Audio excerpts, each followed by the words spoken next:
हिदायतुल्लाह हूँ। मैं general secretary हूँ Jammu and Kashmir electrical engineering graduates association. तो हमने एक फ़ैसला लिया था कि 28 तारीख, जो कि आपको पता था, आपके मीडियम के माध्यम से कन्वे किया गया था, तो आपका के थ्रू हो गया था, वो पता चला था, नोटिस भी सरकार को गई थी कि जो सारे इंजीनियर्स हैं वो हड़ताल पे जा रहे हैं, प्रोटेस्ट लीव पे जा रहे हैं on 28 to show the resentment to the government against the non fulfilment of demands of engineers and employees.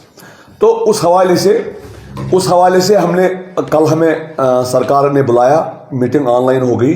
हमारे जो नए प्रिंसिपल सेक्रेटरी है HSK प्रसाद जी, तो वो दिल्ली से ट्रांसफ़र होके बस 20-25 दिन पहले आ गए थे। तो कल जब ऑनलाइन मीटिंग हो गई उसके साथ, तो उसने कहा कि देखिए मैं खाली 20 दिन से हूँ, मैंने ऐसा ऐसा किया है, तो मुझे टाइम मिलना चाहिए कि मैं आपके मसले हल करूँ।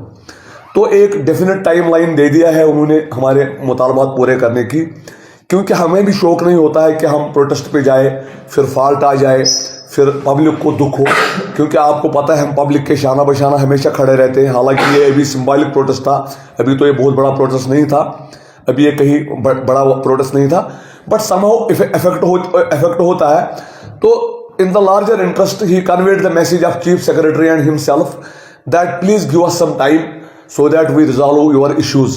तो हमने कहा चलो जी हम 15 दिन दे देते हैं। तो गाइडेंस काउंसिल की मीटिंग हो गई and we took a decision to defer the strike for 15 days, और 15 दिन के बाद यहीं पे गाइडेंस काउंसिल बैठेगी, तो जो ये फैसला ले लेगी, रिव्यू करेगी कि क्या सरकार का इंटेंट सही था या गलत था। तो क्या क्या मुतालबात है आप? तो वही मैं कह रहा हूं। सबसे पहले मैं शुक्रिया अदा करना चाहूंगा, बाद में आपके सवाल पे आऊंगा। सबसे पहले मैं शुक्रिया अदा करूंगा all India power engineers federation, जो पूरे कंट्री में पावर इंजीनियर्स है, उनके एक बैनर के तले एक registered association all India power engineer headed by Shailendra Dubey ji, और यहाँ के सिविल और mechanical engineers headed by Firdaus Bhatt साहब, मैकेनिकल इंजीनियर्स के हैं उन्होंने। हमारे इलेक्ट्रिकल एम्प्लॉयज यूनियन जो लाइनमैन से लेके फोरमैन से लेके सब इंस्पेक्टर्स को रिप्रेजेंट करता है, जो भी हमारे नॉन गेजेटेड एम्प्लॉयज है, उनके जो प्रेसिडेंट है नासिर अहमद भट्ट साहब, उन्होंने हमें जो ये अनकंडीशनल सपोर्ट दे दिया है। तो हमने सरकार से कल ये भी बात की कि बेशक इंजीनियर्स की स्ट्राइक थी, लेकिन आपका हक बनता है कि जो lower employees, non gazetted employees के मसले हैं, इनको भी फौरी तौर हल किया जाए। तो सर आपके मुतालबात? मैंने यही कहा, हमारे मुतालबात थे। देखिए हमारे चीफ इंजीनियर्स जो आप आजकल देख रहे हैं, कितना प्रेशर होता है उनको, कितना काम करना पड़ता है। 34 साल पहले हमारे डिस्ट्रीब्यूशन के चीफ इंजीनियर और मेंटेनेंस के ट्रांसमिशन के चीफ इंजीनियर 34 साल पहले लगे, जो तनख्वाह 34 साल पहले जिस ग्रेड में डाला गया, 6 प्रमोशनें हो गई लेकिन तनख्वाह वही। तो वो रेगुलराइज जो करना होता है विद टाइम, वो तो हुआ नहीं तब से। प्रमोशंस हुआ नहीं, प्रमोशंस लोअर एम्प्लॉयज की भी हो, डीपीसी की जो हम बात कर रहे हैं, सरकार को हमने कल इनका भी क्लियर कर दिया, उनका भी नहीं हो रहा है। तो इवन हमारे जो हम शुक्रगुजार हैं अपने जो daily Vaser daily rated workers तक का है, तो उनको एक स्कीम में रखा गया था कि उनको भी रेगुलराइज किया जाएगा। उनके साथ महादा भी लास्ट ईयर किया गया, एक SO 109 के तहत उनका भी गारंटी है।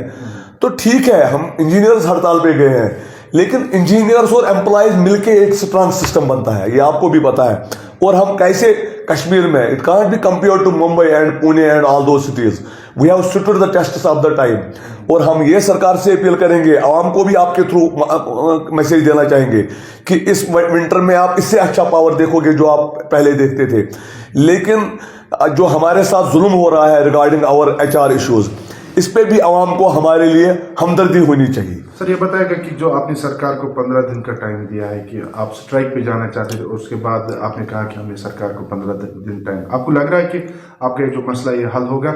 अगर मसला हल नहीं होगा तो आगे लाहेअमल क्या रहेगा? देखिए protest is always the last resort, ये हमेशा लास्ट रिजॉर्ट होता है। और प्रोटेस्ट इंसान इसलिए नहीं करता है कि आवाम को दुख में डाले और खुद को भी दुख में डाले।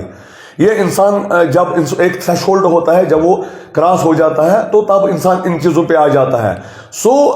जो कल इंटेंट दिखाया उसने कहा जरा मुझे चांस दो 10-20 दिन, आप देखो मैं क्या कर सकता हूं। तो ये इसकी बात हमको एक ही सही लगी कि he is here for only 20 days, he was transferred from Delhi to this place. So we thought जब 100 की 125 वाली बात आ गई, so let us give him another 15 days। After 15 days नियत पे शक करना तो हम नहीं कर सकते, तब तो हम स्ट्राइक कॉल आउट नहीं करते. So we are not doubting his integrity और डाउटिंग हिज नियत. We are just will be waiting for 15 days. We'll be sitting here. We will see कि हाँ सही में कुछ हो रहा है, कुछ आया वहां से नहीं हो रहा है. और मैं चेयरमैन भी हूँ पावर एम्प्लॉयज और इंजीनियर्स कोऑर्डिनेशन कमेटी का यहाँ कश्मीर में, और मैं एम्प्लॉयज को भी यहाँ आपके माध्यम के थ्रू ये यकीन दिलाना चाहूँगा कि इंजीनियर्स के मसले के साथ साथ आपके मसलों की तरफ भी इंशाल्लाह हम फ्यूचर में ध्यान दे देंगे, ताकि इंजीनियर और एम्प्लॉय मिलकर